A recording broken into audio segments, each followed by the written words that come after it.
হক কথা অনুষ্ঠানে আপনাদের সকলকে স্বাগত জানাচ্ছি। রয়েছি আমি শাকিরুল ইসলাম। পূর্বের ঘোষণা অনুযায়ী আজ থেকে শুরু হচ্ছে হক কথার এপিসোড। আজ প্রথম পর্ব, যেখানে অসত্য, অন্যায় আর মিথ্যার বিরুদ্ধে গর্জে ওঠা হবে। চেঁচামেচি, চিৎকার করে অসত্য সংবাদ পরিবেশন নয়, তথ্য দিয়ে সত্যকেই তুলে ধরাই আমাদের কাজ। আর সেজন্যই গ্লোবালের নতুন এপিসোড হক কথা। হক কথার আজ প্রথম পর্বে যে বিষয়টি নিয়ে আলোচনা করব, যে আমাদের দেশের বিভিন্ন সংবাদ মাধ্যমে পরিবেশন করা হচ্ছে সংবাদ, যে বাংলাদেশের চাকরিতে, সরকারি চাকরিতে নাকি হিন্দুদেরকে বাদ দেওয়া হচ্ছে। এই বিষয়টা নিয়ে আমাদের দেশের মিডিয়া যেটা বলছে, বাস্তবতার সঙ্গে কতটা মিল, সেটা নিয়েই আলোচনা করব এবং তার সঠিক তথ্য পরিবেশন করব। তবে সব কিছু জানার জন্য, বোঝার জন্য, সম্পূর্ণ তথ্যটি পেতে আপনাদের ভিডিওটি শেষ পর্যন্ত দেখতে হবে। এবং ভিডিওটি ভালো লাগলে অবশ্যই একটা শেয়ার তো করবেন এবং আপনার মতামত কমেন্ট বক্সে অবশ্যই জানাবেন এবং ভিডিওটি শেষ পর্যন্ত দেখার অনুরোধ রইল। আমাদের দেশের বিভিন্ন সংবাদ মাধ্যম, বাংলা বলুন, হিন্দি বলুন, ইংলিশ বলুন, এই যে সংবাদ মাধ্যমগুলো রয়েছে, তারা সবাই বলছে যে বাংলাদেশে নাকি হিন্দুদের সরকারি চাকরি থেকে বাদ দেওয়া হচ্ছে। এই তথ্যটা যে সমস্ত সংবাদ মাধ্যম পরিবেশন করেছেন, তাদের মধ্যে আমি একটা চ্যানেলের আপনাদেরকে তথ্য দেখাবো, তারপর বিস্তারিত আলোচনা করব। চলুন প্রথমে দেখে নেওয়া যাক আজ তাক বাংলা সংবাদ মাধ্যম, তারা সেটা নিয়ে কি বলছেন। বাংলাদেশের পরিস্থিতি দিনের পর দিন খারাপের থেকে অতি খারাপের দিকে এগোচ্ছে। বিশেষ করে সেখানে সংখ্যালঘু হিন্দুরা রোজ হামলার মুখে পড়ছে, ভেঙে দেওয়া হচ্ছে তাদের বাড়ি ঘর, এমনকি তাদেরও মারধর করা হচ্ছে। আর সেখান থেকে বাঁচতেই তারা সীমান্তের কাঁটাতার পেরিয়ে ভারতে চলে আসছে। জামাত নেতারা তারা হয়তো ভুলতে বসেছে ৭১-এর মুক্তিযুদ্ধে ভারতের সহযোগিতার কথা, কারণ আজ তারা স্বাধীন দেশে বসবাস করছে ভারতের জন্যই আজ তাদের এত হম্বিতম্বি। ভারতের জন্যই দুমুঠো খেয়ে বেঁচে আছে বাংলাদেশের মানুষ, আর সে দেশের মূর্খ। প্রথম আমি এই যে ৪৪ সেকেন্ডের ভিডিও আপনাদেরকে দেখালাম, সেটা নিয়েই আলোচনা করি। প্রথম কথা হচ্ছে, এই ভিডিওতে বলা হচ্ছে যে হিন্দুদের উপর প্রচুর অত্যাচার করা হচ্ছে। হিন্দুদের উপর এত অত্যাচার করা হচ্ছে, মারধর করা হচ্ছে, ঘরবাড়ি ভাঙচুর করা হচ্ছে, এই তথ্যগুলো দেওয়া হচ্ছে এবং বলা হচ্ছে যে তারা বাংলাদেশ থেকে কাঁটাতার পেরিয়ে ভারতে চলে আসছে। প্রথম কথা হলো, ভারতবর্ষে যে সমস্ত সংবাদ মাধ্যম, বিশেষ করে রিপাবলিক, এবিপি আনন্দ, জি নিউজ বা এই যে আজ তাক বাংলা, যারা বলছেন বাংলাদেশের হিন্দুদের উপর অত্যাচার হয়েছে, এই অত্যাচার কটা পরিবারের উপর হয়েছে, কজন হিন্দুকে মারা হয়েছে, কজন হিন্দু মারা গেছে, তার কোনো পরিসংখ্যান, কোনো তথ্য তারা দিতে পারেনি। তারা মন গড়া নিজেরা কথা বলছেন এবং কিছু কিছু জায়গায় হয়েছে সেই একটা দুটো ঘটনাকেই পুরো বাংলাদেশকে তারা দায়ী করার চেষ্টা করছে, পুরো বাংলাদেশের ঘটনা বলে সেটা চালানোর চেষ্টা করছে। এবং বাংলাদেশের যারা হিন্দু রয়েছেন বা বাংলাদেশের দায়িত্বশীল নাগরিক যারা রয়েছেন, তারা বলছেন এই যে দাঙ্গাটা হয়েছে বা এই যে ঝামেলাটা হয়েছে, সেটা হচ্ছে পুরো রাজনৈতিক ঝামেলা, সেটার সঙ্গে ধর্মের কোনো সম্পর্ক নেই। কারণ আওয়ামী লীগ চলে যাবার পর নতুন যে সরকার এসছে, সেই সরকারে যারা এসছেন, তারা আওয়ামী লীগ যে সমস্ত যখন সরকারে ছিলেন, তারা যেভাবে সাধারণ মানুষের উপর অত্যাচার করেছিল, তারই ফলস্বরূপ এটা দেখা যাচ্ছে। আমাদের যদি পশ্চিমবাংলার কথা বলি, পশ্চিমবাংলার পঞ্চায়েত নির্বাচনে কত মানুষের রক্ত ঝরে আপনারা জানেন। কখনো ৫০-৬০, এবারও তো আমরা দেখেছি ২০২৩ পঞ্চায়েত নির্বাচনে ৬৯ জন মানুষের জীবন চলে গেছে একটা নির্বাচনে। আর একটা গোটা দেশের প্রেক্ষাপট চেঞ্জ হয়েছে, সেখানে তো চেঞ্জ যখন হয়েছে, সেখানে তো কিছু একটা স্বাভাবিক এটা হওয়াটাই, যদিও কারোর মৃত্যু বা কোনো দাঙ্গা কামনা নয়, কিন্তু এটা বাস্তব। তো সেই জায়গায় দাঁড়িয়ে সেই রাজনৈতিক দাঙ্গাটাকে বলা হচ্ছে ধর্মীয় দাঙ্গা, ধর্মীয় উৎপীড়ন, যেটা সম্পূর্ণ মিথ্যা। দ্বিতীয় হলো, এই মিডিয়াতে এই ভিডিওর মধ্যে বলা হয়েছে যে বাংলাদেশে কাঁটাতার পেরিয়ে ভারতে ঢুকে যাচ্ছে। তার মানে বিএসএফের ব্যর্থতার কথা এই মিডিয়া তুলে ধরছে, যে বাংলাদেশ থেকে অনুপ্রবেশকারীরা তারা বর্ডার পেরিয়ে এখানে চলে আসছে সেই তাদেরকে বিএসএফ আটকাতে পারছে না। তার মানে বিএসএফের ব্যর্থতা এই মিডিয়া তুলে ধরছে, যেটা মুখ্যমন্ত্রী মমতা বন্দ্যোপাধ্যায় বলেছিলেন যে বিএসএফ ভিতরের লোক ঢুকিয়ে দিচ্ছে দুষ্ট লক্ষ্যে দিয়ে। সেটাই কি তাহলে এই মিডিয়ার সত্যতা প্রমাণ করলো? যারা সেই মমতা বন্দ্যোপাধ্যায়ের বক্তব্য নিয়ে প্রশ্ন তুলেছিলেন তারাই তো বলছেন আজকে, সেই প্রশ্ন থাকলো। তৃতীয় হলো, বলা হচ্ছে বর্তমানে যে ইউনুস, মূর্খ ইউনুস, এই যে সংবাদ পরিবেশন করছেন যে মহিলাটি, এই ইউনুস, ডক্টর ইউনুস, যিনি বর্তমান প্রধান উপদেষ্টা বাংলাদেশ সরকারের, তাকে মূর্খ বলে তিনি জানালেন।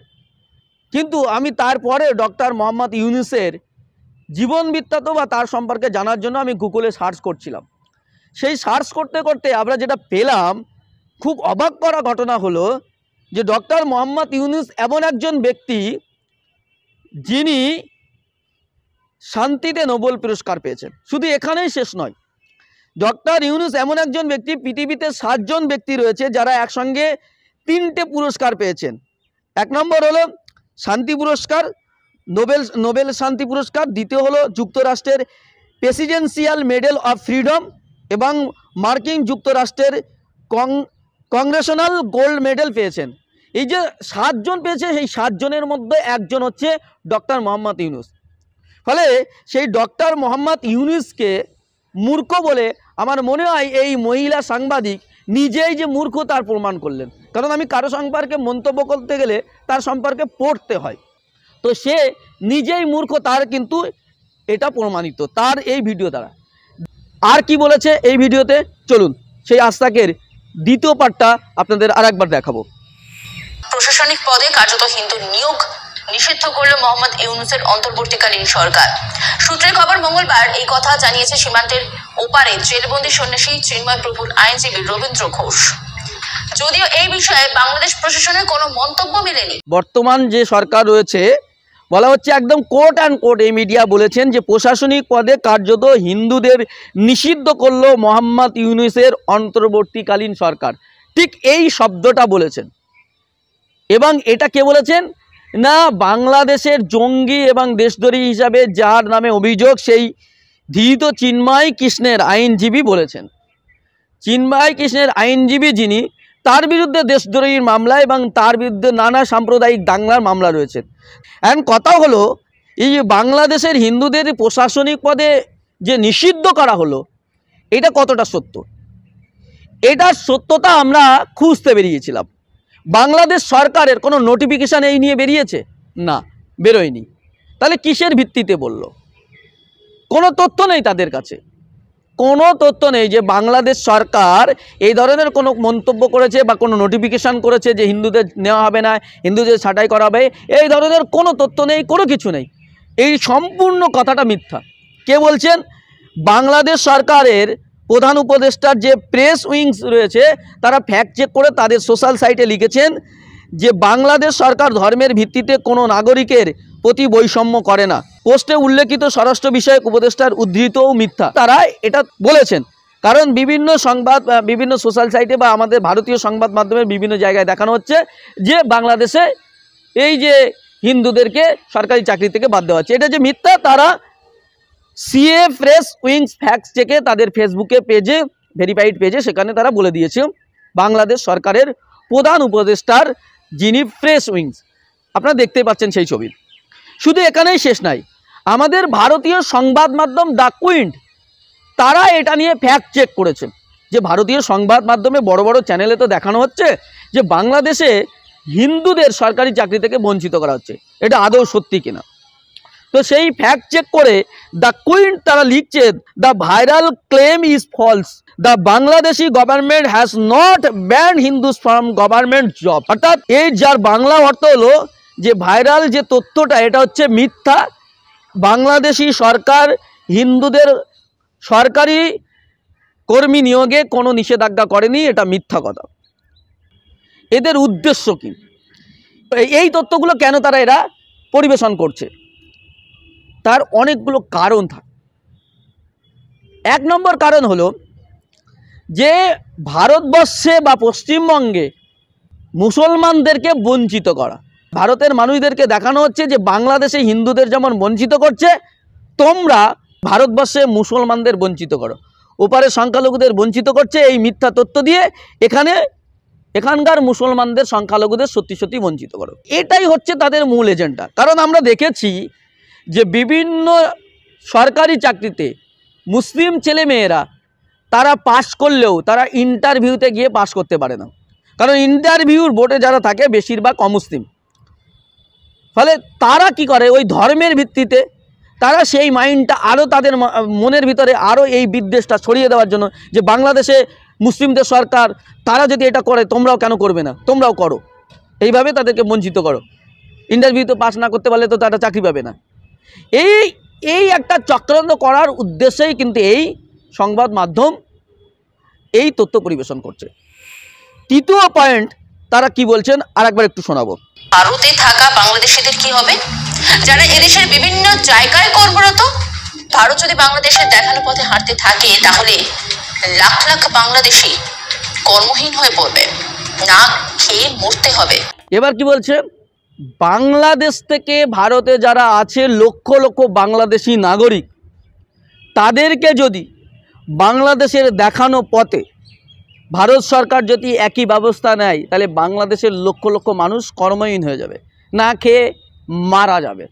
হ্যাঁ, প্রথম কথা হলো বাংলাদেশের নাগরিক ভারতের সরকারি চাকরিতে কর্মরত, এটা আপনি বিশ্বাস করেন?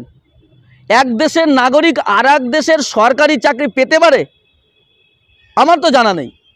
ভারতে আইনে এটা সম্পূর্ণ অন্যায় এবং সংবিধান বিরোধী, এবং এটা হচ্ছে অবৈধ অনুপ্রবেশকারী বা ইনলিগাল মাইগ্রেন্ট, কারা কোনো দিন বাংলাদেশ অন্য দেশ থেকে এসে এই দেশে কোনোদিন সরকারি চাকরি পেতে পারে না। এটা সম্পূর্ণ মিথ্যা তথ্য এবং ভুল কথা। দ্বিতীয় হলো, যদি সরকারি চাকরিতে বাংলাদেশিরা থাকে তাহলে আজই এক্ষুনি বাদ দেওয়া উচিত।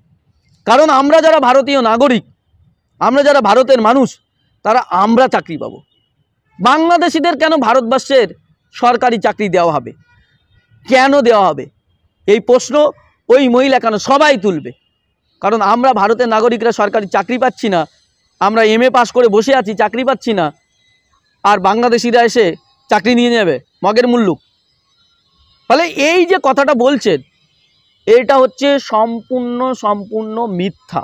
ফলে এই যে কথাটা যে বাংলাদেশিরা নাকি ভারত সরকারের এতে চাকরি করে, ভারত সরকারের সরকারি অফিসে চাকরি করে, এটা সম্পূর্ণ মিথ্যা তথ্য। ওই মহিলা সাংবাদিকের কথা যদি সত্যি হয়, তাহলে সবাই চাইবে বাংলাদেশিরা যারা ভারত সরকারের অধীনে কাজ করছে বা ভারত সরকারের কর্মচারী, তাদের অবিলম্বে বাদ দেওয়া হোক। কারণ না দিলে সবাই আইনি নোটিশ পাঠাবে, তার বিরুদ্ধে ব্যবস্থা নেবে, এবং এটা লিগাল ওয়েতে যদি আমরা ব্যবস্থা নিই, তার চাকরি এক্ষুনি বাদ যাবে এবং সে সঙ্গে সঙ্গে ডিটেনশন ক্যাম্পে চলে যাবে। কারণ সে তো বাংলাদেশের নাগরিক, সে বাংলাদেশের নাগরিক কখনো তো ভারতের সরকারি চাকরি করতে পারবে না, এটা আইনত অপরাধ। ফলে যদি ভারত সরকার দিয়ে থাকে, ভারত সরকারও বিরোধ করেছে, যে দপ্তর দিয়েছে সেই সরকার, সেই দপ্তর এই আইন বিরোধী কাজ করেছেন। অর্থাৎ এই যে মহিলা সাংবাদিক, সে কিন্তু সরকারের দিকেও আঙুল তুলছেন, মানে সরকারের কাজ নিয়েও প্রশ্ন তুলছেন, মানে সরকারের বিভিন্ন দপ্তরকে প্রশ্নের মুখে দাঁড় করিয়ে দিয়েছেন। ফলে যদি এই মহিলা সত্য বলে, তাহলে সরকারের ব্যবস্থা, আমাদের ভারতবর্ষের সরকারি আধিকারিকরা প্রশ্নের মুখে, আর যদি তারা সঠিক থাকে, এই মহিলা সাংবাদিক সম্পূর্ণ মিথ্যা তথ্য দিচ্ছেন। এবার বলছেন যে বাংলাদেশের দেখানো পথ যদি ভারত সরকার করে, আমরা বলছি করুক, তাতে ভারতবর্ষে ভালো হবে সংখ্যালঘুদের, ভারতের সংখ্যালঘুদের। কারণ হচ্ছে বাংলাদেশ প্রতিদিন সংবাদ মাধ্যমের তথ্য অনুযায়ী বাংলাদেশের জনসংখ্যা হচ্ছে সংখ্যালঘু 12%, এবং সরকারি চাকরিতে সেখানে তারা 25%। মাত্র 12% সংখ্যালঘুদের বাংলাদেশের অবস্থান, আর সরকারি চাকরিতে বাংলাদেশের সংখ্যালঘুরা 25%। আমাদের ভারতে করুক ভারত সরকার, যে ভারতবর্ষের সংখ্যালঘুদের তাহলে সব জায়গায় বেশি চাকরি দিক। সরকারি রিপোর্ট আমাদের ভারতবর্ষে যে তথ্য, প্রতিটি রাজ্যের যে তথ্য আমাদের কাছে এসে পৌঁছেছে, রাজেন্দ্র সাসার কমিটির রিপোর্ট অনুযায়ী সেখানে বলা হচ্ছে গোটা ভারতবর্ষের বিভিন্ন রাজ্যের পরিসংখ্যান দেওয়া হচ্ছে। সেখানে বলা হচ্ছে যে পশ্চিমবঙ্গে সংখ্যালঘু মুসলিমদের বসবাস হচ্ছে 25.2%, কিন্তু সরকারি চাকরিতে মুসলমানরা মাত্র 2.1%। কেরালাতে মুসলিম রয়েছে 24.7%, সেখানে মুসলমানদের চাকরির হার 10.4%। উত্তরপ্রদেশে মুসলিম রয়েছে 18.5%, সেখানে মুসলিমদের চাকরির হার 5.1%। বিহারে রয়েছে 16.15%, কিন্তু তাদের চাকরির হার মাত্র 7.6%। এরকমভাবে ভারতবর্ষের প্রতিটি রাজ্যে হিসাব করে দেখা গেছে যে গোটা ভারতবর্ষে যতগুলো মানুষ রয়েছে সংখ্যালঘু, সেই সংখ্যালঘুদের অবস্থান বেসরকারি রিপোর্ট অনুযায়ী 19%, সরকারি রিপোর্ট অনুযায়ী 15% মুসলমান রয়েছে ভারতবর্ষে। সেই 15% মুসলমানরা গোটা ভারতবর্ষে চাকরি পায় 2%-এর কম। অর্থাৎ বাংলাদেশে যেখানে 12% সংখ্যালঘু তারা চাকরি করছে 25%, আর ভারতবর্ষে যেখানে 15%-এর সংখ্যালঘু সেখানে তারা চাকরি করছে 2%-এরও কম। অর্থাৎ এই মহিলা সাংবাদিকের কথায় যদি বাংলাদেশের দেখানোর পথে ভারত সরকার চলে, তাহলে আমাদের সংখ্যালঘুদের উন্নয়ন হবে, সংখ্যালঘুদের লাভ হবে। ফলে সেও কিন্তু ধরা পড়ে যাবে। এরা মুসলমানদের চাকরি কমাতে গিয়েছিল, উল্টে তাদের হিতে বিপরীত হবে। শেষ কথা একটা বিষয় যেটা দিয়ে বলবো, সেটা হচ্ছে এই যে আমি আজকে আজতাক বাংলার যে তথ্যটা দিলাম, শুধু এই আজতাক বাংলা করেছে তা এমনটা নয়। এই খবর করেছে হিন্দু হলেই সরকারি চাকরিতে বাদ, এই খবরটার শিরোনাম করেছে এবিপি আনন্দ। বাংলাদেশের সরকারি চাকরি থেকে বাতিল হিন্দুরা, খবর করেছে রিপাবলিক বাংলা। সরকারি চাকরিতে হিন্দুদের যা করা হলো, বিশ্বে এমন ঘটনা হয়নি, তুমুল সমালোচনা। কে খবর করেছে? নিউজ 18 বাংলা। জি নিউজ খবর করেছে হিন্দুদের সরকারি চাকরি করতে দেবে না ইউনিশ সরকার। ফলে এই যে আজতাক বাংলা একা করেনি, এবং আমি যে বাংলা সংবাদ মাধ্যমে তুলে ধরেছি এই জন্য, যেহেতু আমি বাঙালিদের কাছে খবরটা পরিবেশন করছি, আমাদের চ্যানেল বাংলা, তাই বাংলা সংবাদ মাধ্যমের তথ্যগুলো দিলাম। এবং ন্যাশনাল চ্যানেলগুলো, হিন্দি চ্যানেলগুলো, তারাও কিন্তু এই মিথ্যা তথ্য দিয়ে মানুষকে বিভ্রান্ত করছে, হিন্দু মুসলিম দাঙ্গা লাগানোর ইস্যু তৈরি করছে, বারবার মিথ্যা তথ্য দিচ্ছে। আজকের হক কথার এপিসোডে এটাই ছিল আমাদের দেওয়ার প্রথম পর্বের তথ্য। এই যে মিডিয়ার মিথ্যাচার নিয়মিত আমরা তুলে ধরব হক কথার এপিসোডে। আজকের মতো এখানে শেষ করছি। এই রকম ধরনের নানা তথ্য পেতে, নানা ভিডিও পেতে আমাদের চ্যানেলটি সাবস্ক্রাইব করুন এবং আমাদের ফেসবুক পেজটি ফলো করুন, এবং ভিডিওটি বেশি বেশি শেয়ার করুন। ভালো লাগলে আপনার মতামত অবশ্যই কমেন্ট বক্সে জানাবেন। ধন্যবাদ।